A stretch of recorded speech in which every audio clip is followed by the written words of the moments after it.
ପୂର୍ଣ୍ଣମୀର ପରେ ଯେଉଁ ଚତୁର୍ଥୀ ଆସେ ସେଥିରେ ପୂଜା କରାଯାଏ ତା ନାଁ ହେଲା ସଂକଷ୍ଟି ପୂଜା। ସଂକଷ୍ଟି ପୂଜା ଏଥିପାଇଁ କରାଯାଏ କି ଯଦି ଆମ ଲାଇଫ୍ରେ ଯଦି କିଛି ବିପଦ ଆସୁଥିବ ତାକୁ ରକ୍ଷା କରିବା ପାଇଁ ଏ ସଂକଟ ଚତୁର୍ଥୀ ବ୍ରତ ରଖାଯାଏ। ଏ ପରିବାରର ଯେକୌଣସି ଲୋକ ବି ରଖିପାରିବ। ଆପଣଙ୍କ ଲାଇଫ୍ରେ ଯଦି କନଷ୍ଟାଣ୍ଟ ମାନେ ଅପ୍ ଆଣ୍ଡ ଡାଉନ୍ ଲାଗି ରହିଥିବ, ଯେମିତି ଜବ୍ ହେଇପାରୁନଥିବ, ଯେତେ ଚାକିରି କଲେ ବି ଚାକିରି ଭିତରେ ବି ବହୁତ ପ୍ରୋବ୍ଲେମ୍ ହେଉଥିବ, ପିଲା ହେଇପାରୁନଥିବ, ବାହାଘରରେ ପ୍ରୋବ୍ଲେମ୍ ହେଉଥିବ, ଘରେ ସବୁବେଳେ କଲେଜ ଲାଗି ରହିଥିବ, ଯେତିକି ରୋଜଗାର କରୁଥିବ ତା'ର ଅଧିକା ଖର୍ଚ୍ଚ ହେଉଥିବ, ରୋଗରେ ପଇସା ବେଶୀ ଖର୍ଚ୍ଚ ହେଉଥିବ, ଏମିତି ବହୁତ ସଙ୍କଟ ଲାଇଫ୍ରେ କେତେ ସଙ୍କଟ ଆସିଥିବ। ତ ତାରୁ ରକ୍ଷା କରିବା ପାଇଁ ପ୍ରତ୍ୟେକ ମାସର ପୂର୍ଣ୍ଣମୀ ପରେ ଚତୁର୍ଥୀ ଆସେ, ସେଇଥିରେ ଏଇ ବ୍ରତ ରଖାଯାଏ। ଏ ବ୍ରତ ରଖିବାର ଉପାୟ ହେଲା କି ଆପଣ ପୂର୍ଣ୍ଣମୀର ପରେ ଯେଉଁ ଚତୁର୍ଥୀ ଆସିବ, ଯେଉଁ ଚତୁର୍ଥୀ ମଙ୍ଗଳବାର ପଡ଼ିବ, ତ ବ୍ରତ ସେବେଠୁ ଷ୍ଟାର୍ଟ କରାହେବ।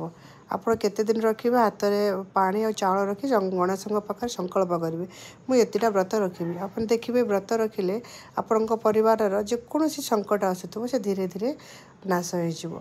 ତାପରେ ଦେଖନ୍ତୁ ଆମ ଘର ପାଖରେ ଗୋଟେ ମନ୍ଦିର ଅଛି, ଏଠି ସଂକଟ ଚତୁର୍ଥୀ ପୂଜା ପ୍ରତ୍ୟେକ ମାସରେ ହୁଏ।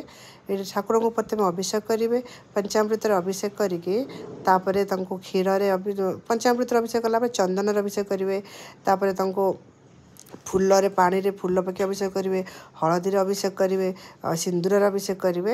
କଲା ପରେ ତାଙ୍କୁ ଡ୍ରେସ୍ ପିନ୍ଧେଇ ସଜେଇକି ରଖିପାରିବେ।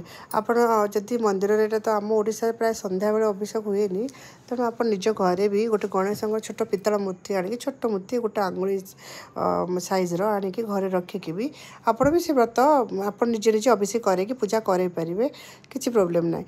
ଆପଣ କରିକି ଦେଖନ୍ତୁ। ଆଉ ବ୍ରତରେ କଲା ପରେ ଆପଣ ଦେଖିବେ ଗୋଟେ ଦୁଇଟା ବ୍ରତ ରଖିଲା ପରେ ଆପଣ ଦେଖିବେ ନିଶ୍ଚିନ୍ତ ସେ ଯେଉଁ ପ୍ରୋବ୍ଲେମ୍ ଆପଣ ସମସ୍ୟା ଲାଗି ରହିଥିବ, କାହାକୁ ଚାକିରି ମିଳୁନଥିବ, ଯଦି ଚାକିରି କରିଥିବ ଅଫିସ୍ରେ କାହା ସହିତ କାହାର ଅଣ୍ଡରଷ୍ଟାଣ୍ଡିଂ ପଡ଼ୁନଥିବ, ଚାକିରିରେ ଟେନସନ୍ ହେଉଥିବ, ତେବେ କରିକି ଦେଖନ୍ତୁ, ନିଶ୍ଚିନ୍ତ ଆର ସମାଧାନ ପାଇବେ। ଆଉ ଆପଣଙ୍କ ପ୍ରୋବ୍ଲେମ୍ର ସବୁ ସମାଧାନ ହେଇଯିବ। ଆପଣ ଯଦି ମୋ ଭିଡ଼ିଓକୁ ଲାଇକ୍ କରୁଥିବେ, ପ୍ଲିଜ୍ ଲାଇକ୍ କରନ୍ତୁ, ସବସ୍କ୍ରାଇବ୍ କରନ୍ତୁ। ଆଉ ଯଦି ମୁଁ ଏମିତି ଭିଡ଼ିଓ ଦେଖିବାକୁ ଚାହୁଁଛନ୍ତି ତାହେଲେ ମୋର ବେଲ୍ ଆଇକନ୍କୁ ପ୍ରେସ୍ କରନ୍ତୁ। ଲାଇକ୍ କଲେ ଆପଣ କମେଣ୍ଟ ବି ଦିଅନ୍ତୁ, କ'ଣ ଆପଣ ଦରକାର ବ୍ରତ ବିଷୟରେ ଜାଣିବାକୁ ଅଧିକା ଚାହୁଁଛନ୍ତି, କମେଣ୍ଟ ବକ୍ସରେ ଲେଖନ୍ତୁ।